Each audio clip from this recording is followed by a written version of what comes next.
is the most transparent president in the nation's history. And I told you about that, Attorney General, before you started. You don't tell me. Yeah, I did tell you because we saw what you did in the Senate. You're a lawyer, not even a lawyer. Wexner's name was added back. Within 40 minutes of me catching you red-handed. Red-handed. There was one redaction out Where of he's over listed as a co-conspirator. and we invited you in. Gentlemen, This guy has Trump derangement syndrome. Bye-bye, AG Pam Bondi. Obviously, she was playing to an audience of one, and it wasn't enough. Why? Because he wants his enemies chased, because he didn't want Epstein to be a problem for him, and she couldn't make it happen. So she's gone. But the Epstein problem remains, and so does the corruption. Reportedly, the president says Bondi's not doing enough prosecuting perceived political enemies. He's saying it. He's admitting it. Okay? He wanted more lawfare. Okay? Allegedly, they didn't like that Rep. Eric Swalwell found out about FBI plans to release the files on him. So Bondi's out. Okay? 12 days away from being deposed over the Epstein files. I don't know that should affect it. Her deputy, Trump's former lawyer, Todd Blanche, will be the acting AG. He is a very serious guy who is a very adept litigator. Here's a taste of the interview I did with him. I'm blaming MAGA. They made this a boogeyman. They made this about a murder plot and about a human trafficking ring that involved all kinds of high-level people, and everybody knew it, and it had to come out, and Trump would deliver. So that's where this is coming from. This is the law that this president signed, and the criticism is, Todd, you guys are doing more to protect things than the law requires. And what you are protecting are the wrong things. That what got redacted that shouldn't have been hurt survivors, didn't help the cause of transparency.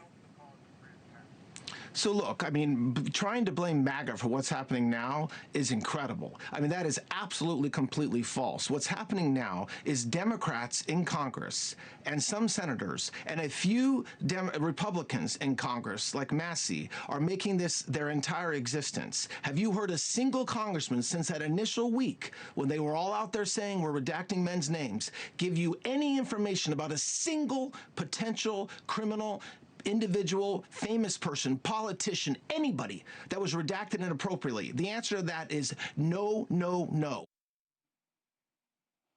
All right, let's bring in somebody who understands the culture of in and out around this president and has keen insights on what's happening economically at home because of what's going on abroad, all right?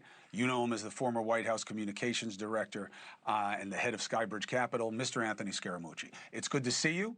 All the best for Easter. I wish you rebirth and renewal, but you're doing great, and I'm happy to be here for it. Anthony, why do you think Bondi got the X? Just not doing enough. And first of all, happy Easter. But secondarily, you remember Jeff Sessions, when that special prosecutor got appointed, Trump went crazy, said repeatedly, said it to me in the 11 short days that I was in the White House, where's my Roy Cohn? And so he was intent on getting a Roy Cohn. If you remember, Matt Gaetz was going to be that Roy Cohn, but for some reason, Matt Gaetz got blocked up in the Senate. And I think he would have probably been a little bit more Rottweiler-like for Trump. And Pam Bondi did everything that she thought was appropriate, Chris. And that's the thing about Trump. You can, redact him. You can screech to the Congress, speak to an audience of one. You can go after his adversaries where you can't even get a ham sandwich indicted, like Tish James or somebody like James Comey, or how about, the chairman of the Federal Reserve, Jerome Powell. Can't even get any evidence on them. You're going after them, but it just isn't enough. And it is never enough for Trump. When Trump and I started fighting, I think I was supporting him on the Bill Maher show. Bill Maher said to me, yeah, you were 7 for 8 for Trump. He's going to start lighting you up tonight. You got to go 13 for 10 for Donald Trump. And remember, just 2 more quick messages. Crenshaw and Senator Cornyn, 99% of the time they voted for Donald Trump. In that 1% that they didn't, they both did not get Trump's endorsement in this upcoming election. And so that's Donald Trump. but I would just like to set the record straight. She lasted 39.7 Scaramucci. There's a lot of disinformation in social media, and I don't think that's fair to her. She didn't last 37. It was 39.7, and she deserves a gold watch for that, Chris, because that's a long time in a Trump administration. Hey, let me tell you something. If her next chapter is a fraction of what yours has been, she'll wind up in a much better place. Now, I've been following what you've been saying about the economy, and that the stresses that have been put on our economy, and that the timing of what you saw around the speech was no coincidence. What did you see happening before that speech? What do you see happening here at home that gives you the gagarel, as we say in Italian, the nervous stomach? Yeah, well, I mean, listen, you did a wonderful job in the A block explaining what's going on. You know, the prices are up. Prices are up on everything. Some of it's tariff related. Some of it's energy shock related. And some of it is what I call the vicious circle of recession expectations. So people look forward and say, okay, this is going to get really bad for me. They start saving, they consume less, and then it creates this vicious circle of deconsumption. And so all of that is happening at the same time. And so, you know, listen, he moved the goalposts on everybody. He said he was running on affordability, no more forever wars. He went in the exact opposite direction. So the near term for the economy is quite bad. And by the way, Chris, his Federal Reserve appointees, okay, they sided with Jerome Powell on interest rate bias in the minutes last week. They're all looking at the economic data and they're saying, oh my God, we're heading for stagflation. What does that mean, stagflation?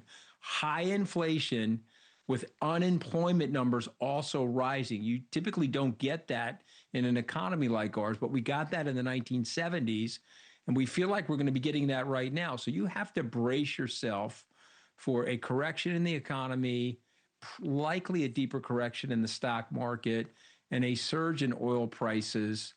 And I think, you know, listen, the setup for the president's speech was, and I don't like the word Stone Age, by the way. We can talk about that. As a humanitarian who is a Catholic and believes in Easter like you don't say you're going to bomb 90 million people into the Stone Age when you're the leader of the free world. Inappropriate comment. But he's trying to tell people that he has to soften this up for ground troops. So I have it at 55, 60%. He's going to put ground troops in there. And then we'll have to see what happens once the ground troops are in there in terms of where the Strait of Hormuz is, or where the oil is going to flow. You know, one of the big issues is obviously 40 to 50% of that oil flows to China. And he's going to slow down their economy as well if those ground troops go in. So there is great opportunity in this. As someone once said, you never let a crisis go to waste. And the Democrats have a great opportunity to force the focus back here at home and take on the Fix America First mantle. What would be the right targets if you wanted to focus on what's happening here at home, politically? Yeah, again, I would stay away from the Epstein stuff. That's just me. I would stay away from the anti-Trump rhetoric as well. It doesn't work. Campaign on a message of renewal for your citizens and your voters. Reconnect the bottom half of the country back to the social contract and talk about things that you're going to do for them in terms of jobs training, schooling for their kids, more food in the schools. You know, 40 to 50% of the kids are not doing well in these schools because they're going to school hungry, Chris. You know that. I know that. He took the food away. What are you guys doing? Okay, so just go back to your roots. Mario Cuomo got these voters, your dad. Lyndon Johnson got these voters. John Kennedy got these voters. Go back to them and tell the story of, hey, I'm sorry we disconnected from you. He provided an avatar relationship with you with anger. He represented your anger, but we're here to provide solutions and put a plan together like a contract. You know, Newt Gingrich did something in 1994 they should think about. Put a contract with the American worker together and list all the things that you're going to do together for them in this coming election. If you do that, you'll beat the pants off these people. But if you're going to attack Trump and bring up the Epstein stuff, and God only knows what's in there, but he owns the Department of Justice. It's his personal law firm now. Don't waste your time. Okay, focus on the future and getting your team back in place with the right policy solutions for the people that feel the most left out, Chris. There's too much accountability tied up in protecting pedophiles for them to walk away from that. But I understand about in terms of They're the not approach. going to get him, though, sir. I'm just telling you, they're not going to get him. I understand. Yeah. I understand. But there are other markers that I think are fair targets for appraisal and demands for accountability within Epstein. And if you but can there is do an that agenda and to be keep the had. narrative, if you can do Right. that and keep the narrative and do that, but don't waste your time attacking Trump, okay? He's a lame duck. He's going to flame out over the next 2 years. Focus on the future.